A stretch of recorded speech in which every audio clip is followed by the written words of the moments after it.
My name is Dee Rees. The name of my film is Pariah, and it's playing in the U.S. Dramatic Competition.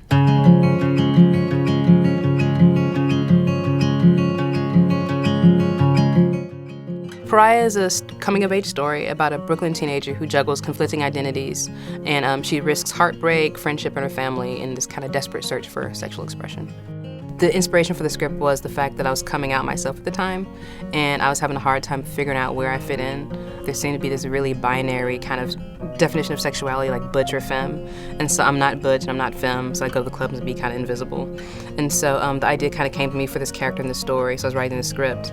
At the same time, I was graduating from NYU's film program. I needed a thesis film to graduate, so I took the first act of the feature and tweaked it so it would stand on its own and did a short film out of that. I like to use improvs a lot, actually, because it just kind of keeps everybody on their toes and allows them to be creative and have their own space with the material and kind of have fun with it. And some of my favorite moments are moments that spun out of a kind of improv. So I didn't do a traditional rehearsal. I kind of just did like a mock therapy session. So I had a friend who's kind of like in psychology, and she came in and like did like a family psychotherapy session. And I had given each of them kind of like notes before and kind of like what they would talk about and how they would be. And I just let them kind of like talk for an hour to the psychotherapist about their family problems. And that was like the best rehearsal. And when I saw them, all four of them like in the room together, bouncing off each other, I knew that it was like the great cast. We really wanted the lights to not get in the way of the actors. We wanted the performances to feel very natural.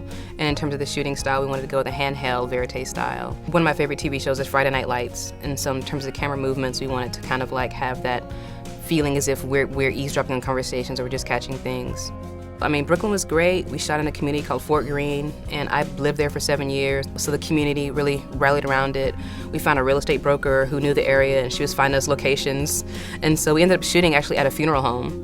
And the funeral home had like 4 levels, and so each level was a different location. So it's great. This was like a mini studio, basically. So we had, like one level was like Alique Gay's family room, one level was Alique Gay's bedroom and the mom's bedroom. Like the next level would be Bina's room, and like the basement was Laura, because we wanted a really like subterranean feel, so it was great. For the lead character, Alique, this story is about identity. She's someone who's trying to find herself. And so for me, I definitely, in doing this piece, kind of helped to find myself.